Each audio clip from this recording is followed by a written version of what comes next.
Aujourd'hui, qu'est-ce qu'on va faire? Bon, alors maintenant, on fait quoi? C'est parti pour enlever tout ce que vous voyez là, la haie là. Toute la haie, elle va sauter pour qu'on puisse mettre un portail. Le but, ça va être vraiment de faire sauter tout ça. C'est quoi tout ça? De faire sauter l'arbre que vous voyez, hop, juste ici. Je vais faire sauter ça, tout ce qui gêne en fait pour pouvoir faire rentrer des voitures. Le but donc ça va être de faire rentrer 2 voitures. Plus c'est gros et mieux ça passe. Après on va voir peut-être pour faire en rentrer plus. Donc il faudra avoir l'espace de circulation tout autour. Donc on va dégager tout ce qui nous gêne. On va tout montrer en image.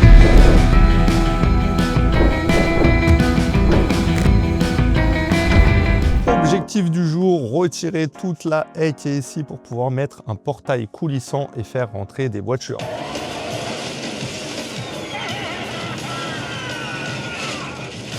Après, on mettra une terrasse.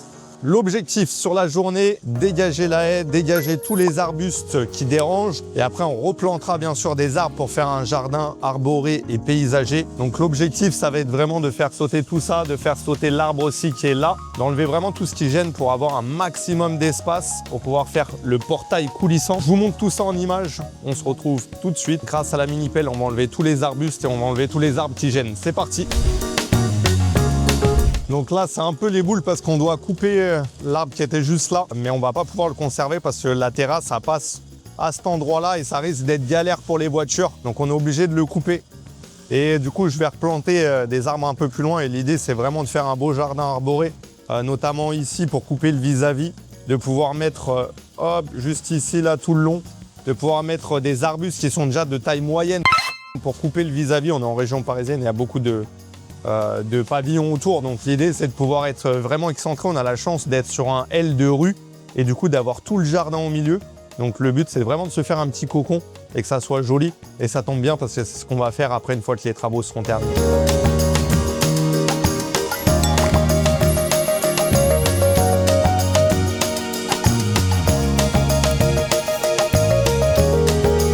Bon, pour la première partie, tous les arbustes retirés.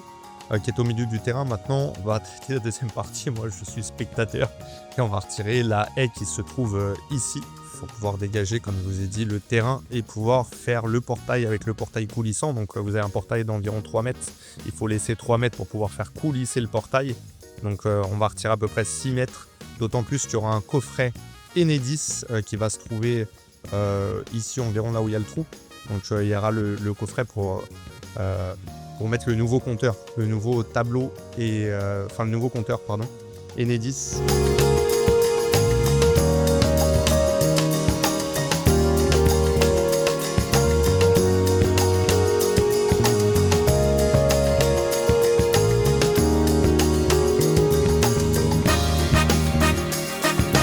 Bon, fin de la première journée pour moi en tout cas. Demain, on revient, donc là, on est en train de finaliser, on a enlevé le plus gros, hop, et ici, là, sur cette partie, on va faire la dalle pour le parking. Demain, on finira les souches qui restera là-bas. On va décaisser aussi ici sur 10-15 cm pour faire un parking, une terrasse pour stationner les véhicules. Donc on va décaisser sur 10 cm, donc on fera sur 5-6 mètres de large pour à peu près 10-11 mètres de profondeur. C'est ce qu'on a déposé sur le permis, donc voilà, on va se tenir à ce qu'on a déposé et on fera ça pour pouvoir stationner 2 véhicules et peut-être même 4. On va voir comment ça donne. Normalement, les 4 véhicules passent, après il faudra voir au niveau des manœuvres comment on peut faire. Mais en tout cas, l'objectif, c'est de finaliser ça demain, enlever tout ce qui reste et pouvoir décaisser ici. Avec la mini-pelle, ça se fait assez facilement. Enfin, facilement. Tout est facile avec la bouche. Tout est plus dur sur le terrain. Mais en tout cas, voilà. On a pas mal avancé ce matin. Moi, je vais devoir partir pour faire les coachings avec les élèves que j'ai, donc sur l'investissement IMO. Et ensuite, je reviendrai. De toute façon, ils vont s'arrêter vers 13 h, donc d'ici 1 h. Voilà, mon oncle, il arrêtera et il reviendra demain avec la mini-pelle pour pouvoir continuer et finaliser ce qu'on a commencé aujourd'hui. Après, on a passé aussi les gaines. Je vous montre pour l'électricité. Je ne sais pas si on voit. Non, on ne voit pas. Là, voilà. Avec le sable, avec le grillage de sécurité. Et voilà, on les a ramenés au point demandé par Enedis. On les a amenés aussi jusqu'à la maison. Donc tout ça, c'est fait. Il faudra remblayer demain. Donc on remblayera ça aussi avec la mini-pelle. Comme ça ira beaucoup plus vite qu'à la main parce que ça a été creusé à la main. Là, ça va aller beaucoup plus vite avec la mini-pelle. Donc voilà, on finalise tout ça demain et je vous montre le résultat dès demain matin. Allez, ciao, à demain. Bon, nouvelle journée qui commence sur le chantier. Je vais vous montrer un petit peu où on en est. Vous faire le tour du propriétaire, c'est parti, on y va. Ici, faux plafond avec le chef. Donc là, ferraillage partout. Les gaines sont passées.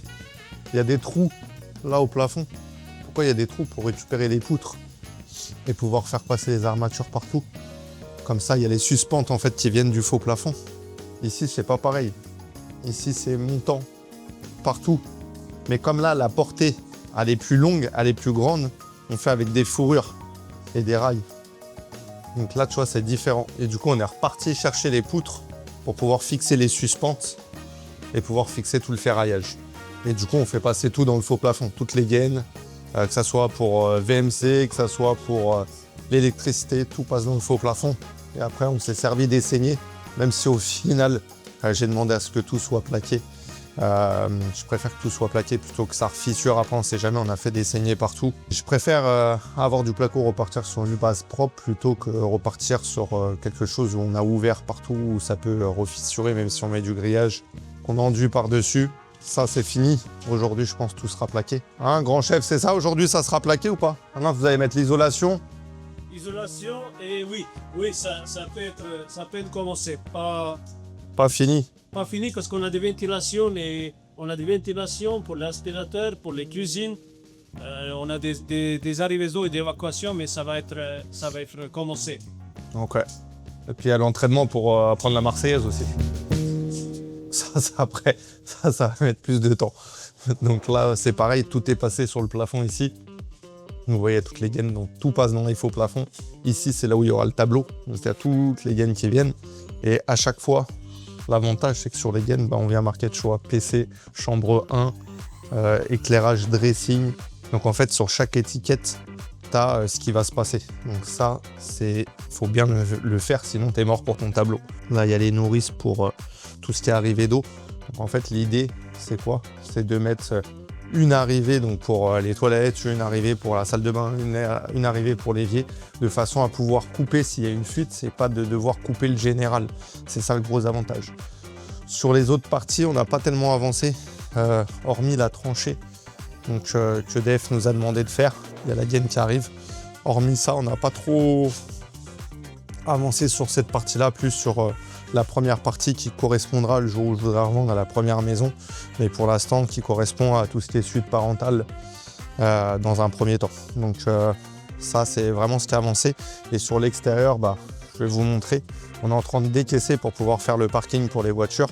Donc l'idée, c'est de décaisser 10-15 cm. Je ne sais pas encore si je vais faire un enrobé ou une dalle béton. Mais dans les deux cas, on est en train de préparer. Donc là, il y a mon oncle qui est en train de décaisser tout. Donc toute la partie orange, on décaisse. Comme ça, après, on pourra faire la dalle béton ou l'enrobé. Au choix à définir, pour l'instant, on stocke toute la terre. La terre est vraiment bonne. Ce qui est bizarre parce qu'ici, on est sur un terrain argileux. Donc normalement, c'est pas aussi bien que ça. Là, l'avantage qu'on a, c'est qu'on a vraiment de la bonne terre. Donc on est en train de tout stocker là pour pouvoir après se faire un beau petit potager. Et c'est pareil, on va tout composter. On va garder tout ce qui est broyeur. On va mettre tout au broyeur, on va tout garder pour pouvoir faire après le potager plus tard. Donc ça va être cool. Là, c'est ma femme qui va se faire plaisir. Et je pense que je vais faire aussi, c'est une partie qui m'intéresse, pouvoir faire ses propres légumes. Donc on va faire ça, je vous montrerai. Mais se faire un beau petit potager, même si on est en Ile-de-France, ça va être vraiment cool. Je vais essayer de planter quelques arbres fruitiers, mais pas trop quand même. Je pense qu'on va axer principalement sur le potager. Donc voilà, ça a pas mal avancé. Il reste beaucoup de choses à faire, mais ça prend du temps. Tout prend du temps. Tout va vite avec la langue, mais tout met du temps après dans la vraie vie. Donc voilà, on avance au fur et à mesure. C'est surtout sur la première partie qu'on est en train d'avancer à fond. Et après sur la partie là, c'est un petit peu en stand-by pour le moment. Et voilà, on avance aussi sur l'extérieur pour passer l'éclairage. Il ne faut pas oublier aussi de passer tout ce qui est éclairage extérieur. Parce que si vous oubliez l'éclairage extérieur, vous allez devoir refaire des tranchées. Donc là, l'avantage, c'est qu'on a pensé à tout. Grand chef, tu veux nous partager un petit peu l'avancée des travaux? Bonjour tout le monde. Là, on est en train de finir l'électricité, voilà, des points électriques. intérieur, isolation, ventilation et après on commence des plaquages. Donc bon, on n'avance pas trop visuellement parce qu'en fait on travaille extérieur et l'intérieur, on a des bons temps extérieurs, donc ça nous occupe aussi un petit peu pour faire des avancements et des visibles de côté intérieur. L'avantage, c'est qu'il fait bon, il fait pas trop froid et du coup qu'on arrive à avancer sur l'extérieur. Alors après, il y a beaucoup de travaux, ça se voit pas, ce que je disais, ça prend du temps. On croit qu'on n'avance pas beaucoup, mais en fait, il y a beaucoup de choses qui sont faites. Ils ont déjà tiré toute l'électricité partout. La plomberie aussi est bien avancée, le ferraillage est bien avancé, donc vous avez quand même pas mal avancé. Tu dis ça avance pas beaucoup visuellement, mais on voit quand même la différence. Ça prend du temps à chaque fois de faire tout ça. Exactement. Bon, après, nous, on veut plus vite toujours, voilà, mais... Même les clients. Exactement. Mais ça va. On est content. Et il y a plein de petites décisions, il y a toujours petites demandes. Exactement, en fait, voilà, j'attendais Christophe pour lui poser les questions sur les prises de télé, donc en fait, qui se trouvent sur le mur. On a laissé les câbles exprès jusqu'au sol, mais en fait, je veux vérifier, exemple, est-ce qu'il veut que les télés et les prises ils sont accrochées au milieu de la mur, et comme ça, on laisse les prises derrière, que c'est en finition jolie, ou qu'il veut mettre les meubles de basse, et en fait, qu'on laisse les prises. Donc, et là, je vais le faire chier parce que je vais lui dire j'en veux un au milieu et un en bas. Et là, je vais le tuer. Mais si, t'as raison, parce qu'il en faut un au milieu pour la télé pour que ça fasse propre et qu'on ne voit pas. Parce que chez moi, c'est ce que j'ai dû faire là. J'ai dû refaire des trous partout pour repasser les gaines au milieu pour pas qu'on voit les fils. Et c'est pour ça, en fait, c'est le point qui est important parce qu'en fait, on pose pas aujourd'hui, mais demain, quand on fait de notre télé accrochée au mur et qu'on veut pas que les câbles y soient ou les baguettes, c'est là le point, en fait, au début, il faut penser à tous les détails. Donc, voilà. Top, merci beaucoup. Donc voilà, pensez à tout. Il faut penser à là où vous allez mettre vos fils, où vous allez mettre vos prises, où vous allez mettre vos interrupteurs. Encore une fois, ce que je vous partageais dans les vidéos précédentes, c'est que si vous anticipez pas tout ça et que vous ne faites pas des plans détaillés clairs à l'artisan, lui, il ne sait pas. Donc là, si je ne suis pas sur le chantier, je ne lui ai pas précisé pour le câble pour la télé, enfin pour la prise, pardon, qu'est-ce qu'il va faire lui? Il va faire ce qu'il veut ou ce qu'il pense en tout cas être bien. Donc c'est pour ça que c'est hyper important d'être précis dans ce que vous faites. Et plus vous allez être précis, plus vous aurez des travaux de qualité et surtout plus vous aurez ce que vous voulez. Donc si vous n'avez pas le temps de le faire ou si vous ne savez pas le faire, prenez un architecte, prenez quelqu'un, prenez un professionnel qui va pouvoir le faire pour vous. Et ça, c'est ultra important.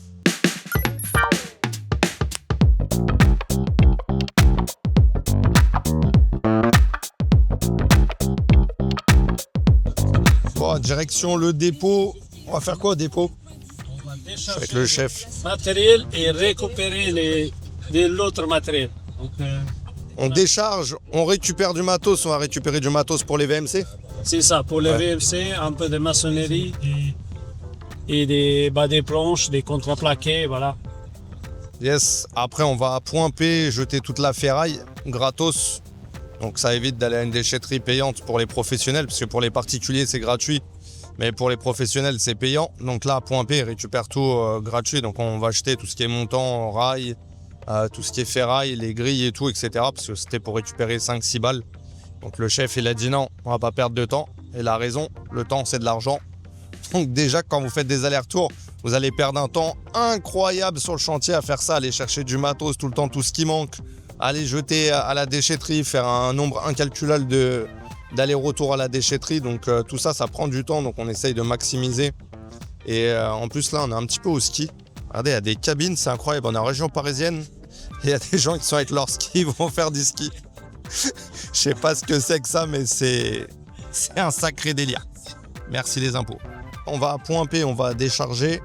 Une fois qu'on aura déchargé, on va à Leroy Merlin chercher du matos. Comme on a que ça à faire de se promener, on va faire la demi-journée promenade. Donc voilà, prévoyez du temps toujours pour les allers-retours. Essayez de prévoir du temps aussi, de noter tout le matériel dont vous avez besoin, même si c'est sûr que vous serez obligé de faire des allers-retours.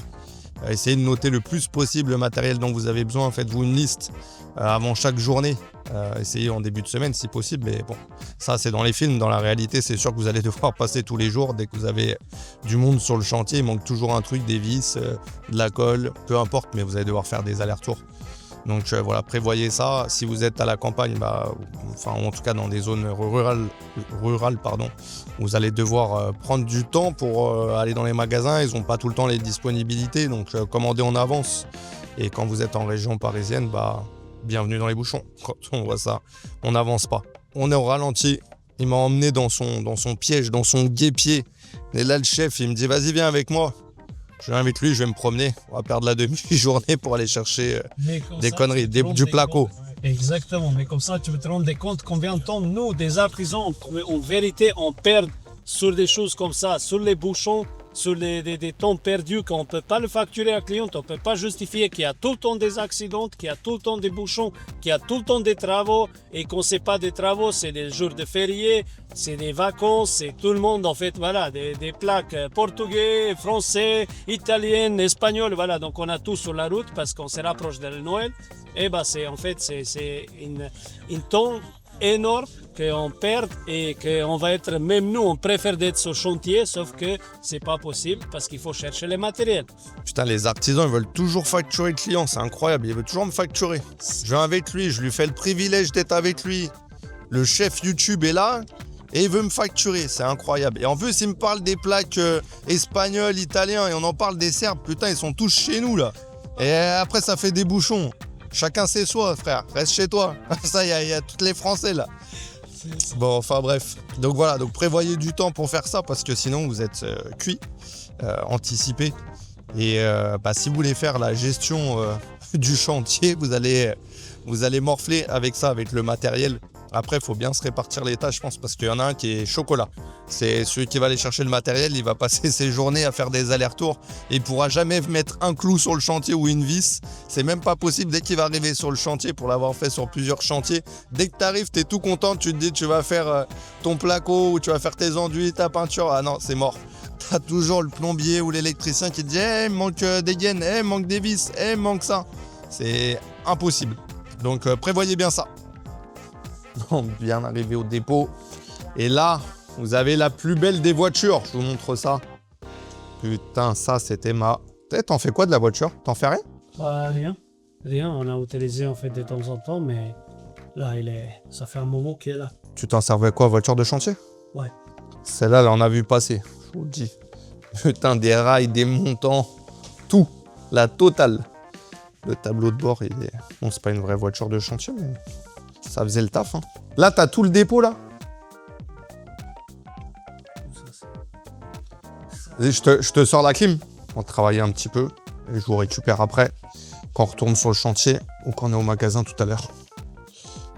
Allez, petit bilan de la journée. Donc, on arrive en fin de journée. On a plaqué le plafond.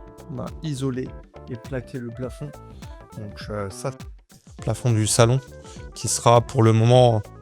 la suite parentale, qui sera un futur salon le jour où on divisera. Ici, c'est plaqué aussi, plafond plaqué. Donc tout ça, c'est fini. Il y a les gaines qui sont sorties partout. J'en profite juste pour passer sur l'extérieur, donc le salon. Et en tout cas, pour l'instant, la suite parentale donne sur l'extérieur. Donc sur l'extérieur, on a tiré les gaines qu'on avait oublié de tirer pour la sonnette, pour aussi tout ce qui est, hop, je sais pas si on les voit là l'écran, pour tout ce qui est lumière. Donc ça sera enterré bien entendu. Pareil sur l'extérieur, pourquoi c'est en façade? Parce que ça va être isolé de toute façon. Donc la façade va être isolée de l'extérieur. Donc tout ça c'est tiré, il reste plus qu'à enterrer la totalité. Après sur les autres pièces, on a passé tout ce qui est extracteur d'air. Donc même pour la salle de bain, bon, là on verra pas bien. Mais ça a été tiré aussi pour la VMC hydro-réglable. Là, plafond plaqué, mais celui-là il y était déjà. C'est pareil, tout est préparé. En fait pour l'instant ce sera des chambres. Mais par la suite, ce sera toujours des chambres, sauf que la séparation, le jour où on séparera, interviendra ici. Et du coup, le jour où on séparera, on a prévu de mettre là tout de suite du placo phonique, donc le placo bleu, hop, ici que vous voyez ici. Donc l'idée c'est de mettre 2 pots de placo croisés pour éviter qu'il y ait du bruit qui passe. Et à chaque fois on laisse un petit peu d'air, un petit peu d'espace pour éviter la résonance. Donc vous avez un mur ici qui sépare en briques. Vous avez de chaque côté double pot phonique qui va être fait avec laine de roche au milieu. Donc là, normalement, on devrait plus s'entendre. Et après, pour le reste, sur l'autre partie, comme je vous ai dit pour l'instant, on a laissé en stand-by. Donc on avance principalement sur cette partie. Une fois qu'on aura tout plaqué sur cette partie-là, on fera les bandes, les enduits et la peinture de manière à ce que cette partie-là soit pratiquement finie. Donc on aura déjà une partie qui sera bien avancée, pas finie parce qu'il restera les sols à faire, les peintures et après à mettre tout ce qu'il y a besoin de mettre. Mais en tout cas, on aura bien avancé sur cette partie. Là, ce matin, on a, comme je vous avais dit, décaissé tout ça de 15 cm à peu près, 15-20 cm pour pouvoir faire l'enrobé ou la dalle extérieure pour accueillir les voitures. La terre qui est très bonne, je vais me la garder, je vais la mettre sur un côté pour pouvoir la réutiliser, me faire des petites plantations et un potager. C'est pareil, on a du compost au bout. Donc avec toutes les branches qu'on a broyées, je vais rajouter de l'herbe et je pense que ça sera au top vraiment pour broyer. Je vais aller en déchetterie pour évacuer le reste des branches. Il reste un petit peu de branches et voilà, ça c'est, je vais m'occuper là demain avec les enfants. Il faut les faire bosser un petit peu. Donc demain, ce qu'on fera, c'est qu'avec les enfants, on profitera du week-end s'il fait pas trop mauvais pour faire des brouettes, évacuer la terre, donc toute la terre qui reste ici, et pour évacuer tout ça, tout le bordel qui reste. Donc ça, c'est tous les branchages, tout ce qu'on n'a pas pu évacuer. Donc je vais l'évacuer. Pour l'instant, on a laissé juste ça dans le coin. Mais voilà, il faudra faire quelque chose de beau. Ça, on finira par le jardin, donc par paysager un peu tout. Donc il faut faire attention, comme je vous disais précédemment, il faut faire attention vraiment de penser à tout. Je sais que sur les projets, des fois, ça peut être complexe. Et ça peut être source de tension aussi. Dans le couple, c'est pas toujours évident de gérer les travaux. Je ne sais pas si vous faites les travaux ou si vous les faites faire. C'est deux options. C'est sûr que faire ces travaux, ou en tout cas être sur le chantier régulièrement, ça vous permet de faire des économies.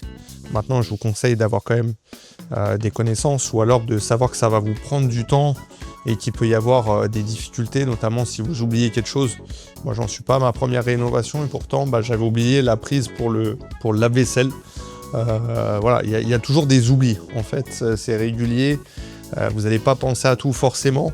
Et pourtant, ce que je vous disais, il faut absolument anticiper le plus de choses possible parce que si vous n'anticipez pas, la problématique que vous allez avoir, c'est que l'artisan, il ne va pas y penser forcément non plus. Et en tout cas, il ne fera pas ce que vous avez envie, il fera ce que lui, il pense bien. Donc ça, c'est important. Et dans un couple, forcément, quand vous passez du temps sur le chantier, en plus de votre travail, ça peut créer du tension, que ce soit l'homme ou la femme ou les deux, hein, si vous faites les travaux. Donc ça, c'est quelque chose qui est difficile à gérer pour la plupart des gens. Donc voilà, il faut savoir dans quoi vous mettez les pieds quand vous lancez dans une rénovation, parce que il peut y avoir des moments difficiles. Maintenant, avec le temps, moi, je sais que c'est un plaisir, donc je le fais vraiment par plaisir. J'aime être sur le chantier, j'aime des fois devoir faire des trucs manuels. Alors voilà, je suis pas le meilleur en rénovation.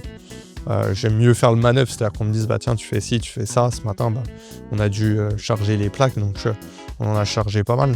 Et j'ai aussi fait tout ce qui était terre, débarrassage des branches, etc. C'est du petit boulot, mais c'est du boulot qui vous fait économiser de l'argent. Ce matin, on a pris tout ça en plaques. Donc 1, 2, 3, 4, 16, 17, plus ceux qu'il y a au plafond. Il y en a 8 au plafond, donc on doit être à 25, plus les 3 plaques hydro, plus les 6 plaques phoniques. Voilà, on est à presque 40 plaques. Donc 40 plaques, plus les montants, plus les rails, plus l'isolation. En fait, tout ça, c'est des choses qui prennent du temps, c'est des choses qui sont chiantes à faire, mais c'est des choses qui font gagner du temps à l'artisan. Alors après, ça dépend de la relation que vous avez avec l'artisan, encore une fois. Moi, je travaille avec une société sur l'Île-de-France qui s'appelle Rénovimo, qui est... Voilà, c'est une personne que je connais, donc je l'aide, on s'aide, et puis voilà. Mais à vous, quand vous voulez aussi faire des investissements, quand vous voulez faire des rénovations, que ce soit pour votre résidence principale ou pour des locations, si vous allez devoir, faire tout ça, apprendre, donc rapprochez-vous peut-être d'un artisan.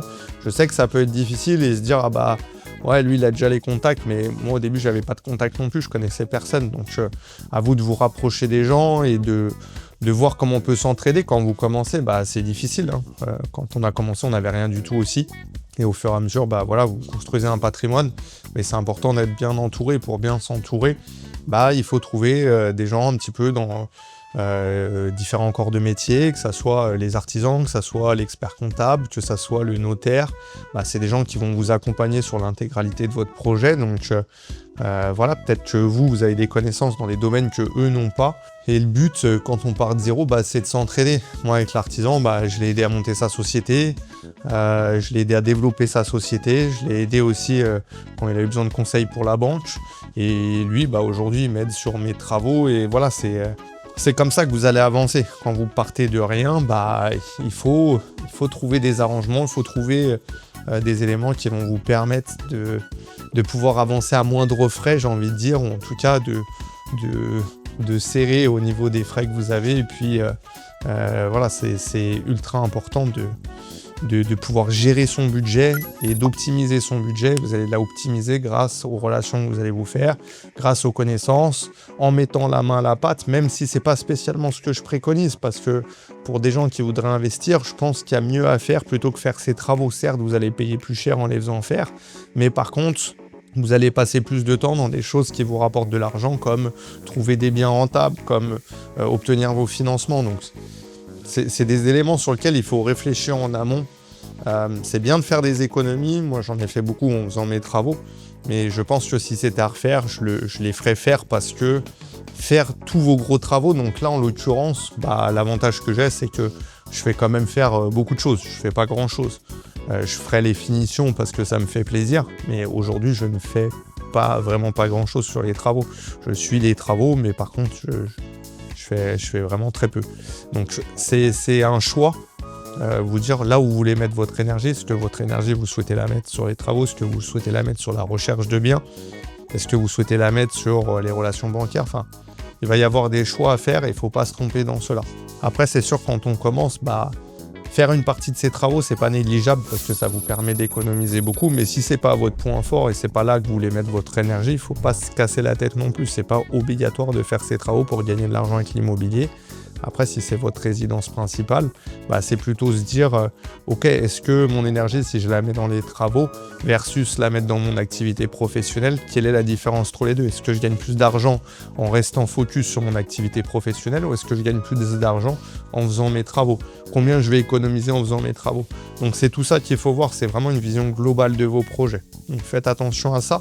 Et puis nous, on se retrouve pour une nouvelle vidéo sur l'avancée des travaux très vite. Voilà, j'espère que cette vidéo vous a plu. Si c'est le cas, n'hésitez pas à vous abonner. Et si vous avez des questions, n'hésitez pas à me les mettre en commentaire.